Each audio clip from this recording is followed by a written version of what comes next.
Red rose கொடுத்து லவ்க்கு propose பண்ணுவாங்கன்னு சொல்லி கேள்விப்பட்டிருப்போம். பட் அதே ஒரு ஃப்ளவரை கொடுத்து லவ் ரிஜெக்ட் பண்ணுவாங்கன்னு சொன்னால் அவங்களால நம்ப முடியுதா? Yes, of course. 1800s டர்க்கிஷ் கண்ட்ரியில் உமன்ஸ் தன்னோட ஃபீலிங்ஸை ஓப்பனாக எக்ஸ்பிரஸ் பண்ணுறது ஒரு பெரிய பேட் மேனர்ஸாகவும் அண்ட் அந்த ரூல்ஸ் வந்து ரொம்ப ஸ்ட்ரிக்டாக இருந்தது.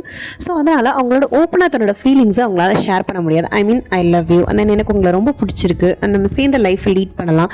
ஸோ இந்த மாதிரி அவங்களோட ஃபீலிங்ஸை வந்து ரொம்ப ஓப்பனாக அவங்களால எக்ஸ்பிரஸ் பண்ண முடியாது. பிகாஸ் அப்போ இருந்த டைமில் உமன் ரொம்ப ஷையாக ஃபீல் பண்ணுவாங்க, ரொம்ப வெக்கப்படுவாங்க பேசுறதுக்கு. ஸோ அதுக்காக அவங்க யூஸ் பண்ண டெக்னிக் தான் பொக்கே சென்ட் பண்ணுறது. கிட்டத்தட்ட இது ஒரு சீக்ரெட் கோட் லாங்குவேஜ் மாதிரி. ஐ மீன் என்ன, ஃப்ளவர்ஸை யூஸ் பண்ணி தன்னோட ஃபீலிங்ஸை வந்து வெளிப்படுத்துறது. ஸோ ஒவ்வொரு ஃப்ளார்ஸ்க்கு பின்னாடி, ஒவ்வொரு கலர் ஃப்ளாருக்கு பின்னாடியும் ஒரு சீக்ரெட் மெசேஜஸ் இருக்கும். ஸோ இந்த டெக்னிக் டர்க்கிஷ் கண்ட்ரிலேருந்து இங்கிலாந்து கண்ட்ரிலையும் ஃபாலோ பண்ணப்படுது. ஸோ அந்த 19th century ஃபுல்லாகவே இது இங்கிலாந்தில் வந்து ரொம்ப பரவலாக யூஸ் பண்ணப்படுது. ஸோ ரெட் ரோஸ் கொடுக்குறாங்க அப்படின்னா ஐ லவ் யூ, நான் உங்களை வந்து விரும்புகிறேன் அப்படின்னு சொல்லி மீன் பண்ணுறது. அண்ட் தென் எல்லோ ரோஸ் கொடுக்குறாங்க அப்படின்னா எனக்கு உங்க மேலே ஜெலஸியாக இருக்குது, பொறாமையாக இருக்குது அப்படிங்கிறதான் yellow rose.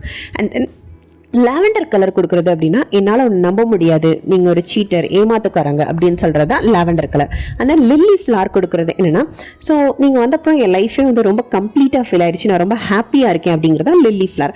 And then sweet pea அப்படின்னு சொல்லி ஒரு ஃப்ளார் இருக்கும். ஸோ அந்த ஃப்ளாரை கொடுக்குறாங்க அப்படின்னா குட் பை, ஸோ இந்த நான் டைம் ஸ்பெண்ட் பண்ணதுனால ரொம்ப ஹாப்பியாக இருக்கேன், தேங்க்யூ, குட் பை அப்படின்னு சொல்கிறது தான் sweet pea flower. And then striped flowers, I mean வந்து ஒரு டபுள் ஷேடட் கலர்ஸ் இருக்கணும். ஸோ அப்படின்னா என்னால் அவங்க கூட லைஃப்பை லீட் பண்ண முடியாது, இது வேண்டாம் அப்படின்னு சொல்கிறது தான் வந்து ஸ்ட்ரைப்டு ஃப்ளார்ஸ் யூஸ் பண்ணுவாங்க. And then last purple hyacinth. So இந்த ஃப்ளாரோட மீனிங் என்னன்னா, சாரி சொல்கிறதுக்கு இந்த ஃப்ளாரை சென்ட் பண்ணுவாங்க. சாரி, என்னை மன்னிச்சிருங்க, நான் பண்ணது தப்பு தான் அப்படின்னு சொல்கிறது தான் இந்த ஃப்ளாரை யூஸ் பண்ணுவாங்க. ஸோ அந்த இதுலேயுமே இன்னும் கொஞ்சம் சீக்ரெட்ஸ் இருக்குது. எப்படின்னா, இப்போ அந்த ஃப்ளாரை வந்து அவங்க ரைட் ஹேண்டில் கொடுக்குறாங்க அப்படின்னா எஸ் சொல்கிறாங்க அப்படின்னு அர்த்தம். அதே இது லெஃப்ட் ஹேண்டில் கொடுக்குறாங்க அப்படின்னா நோ சொல்கிறாங்க அப்படின்னு சொல்லி அர்த்தம். And at the same time அந்த ஃப்ளார் இப்போ தலைகீழ கொடுக்குறாங்க அப்படின்னா, இப்போ ஒரு எல்லோ கலர் ஃப்ளார் வந்து ஒரு எனிமியை கன்சிடர் பண்ணுறது அதெல்லாம். ஸோ அப்போ ஒரு எல்லோ கலர் ஃப்ளாரை தலைகீழ கொடுக்குறாங்க அப்படின்னா நான் உங்களை ஃப்ரெண்டாக ஏற்றுக்கிறேன், அப்படியே ஆப்போசிட் மீனிங்காக கன்சிடர் பண்ணுறது தான் அதோட மீனிங். ஸோ இப்படி தான் வந்து ஃப்ளார்ஸ் அந்த காலத்தில் யூஸ் பண்ணப்படுது. ஸோ அந்த அந்த டைமில் வந்து இங்கிலாந்தில் லேடிஸ் வந்து என்னென்னா ஃப்ளார்ஸை வந்து தன்னோட உடம்புல வந்து கெட்டிக்கிடுவாங்க. ஐ மீன் இப்போ ஹேரில் வந்து அந்த ஃப்ளாரை வச்சுருக்காங்க அப்படின்னா பி கேர்ஃபுல்லாக இருங்க என்கிட்ட அப்படின்னு வார்னிங் கொடுக்குறதா வந்து அந்த ஃப்ளார்.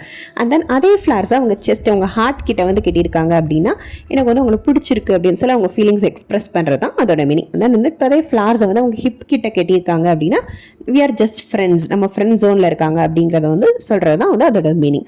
ஸோ லேட்டர் வந்து இந்த பழக்கம் அப்படியே வந்து ஸ்டாப் ஆயிடுச்சு. அண்ட் தென் ஓப்பனாகவே அவங்களோட ஃபீலிங்ஸை எக்ஸ்பிரஸ் பண்ண ஸ்டார்ட் பண்ணிட்டாங்க. ஸோ இதுதான் இதோட பேக் ஸ்டோரி. ஸோ இந்த மாதிரி இன்ட்ரெஸ்டிங் ஃபேக்ட்ஸ் தெரிஞ்சுக்கிறதுக்கு two subscribe my channel. Thank you.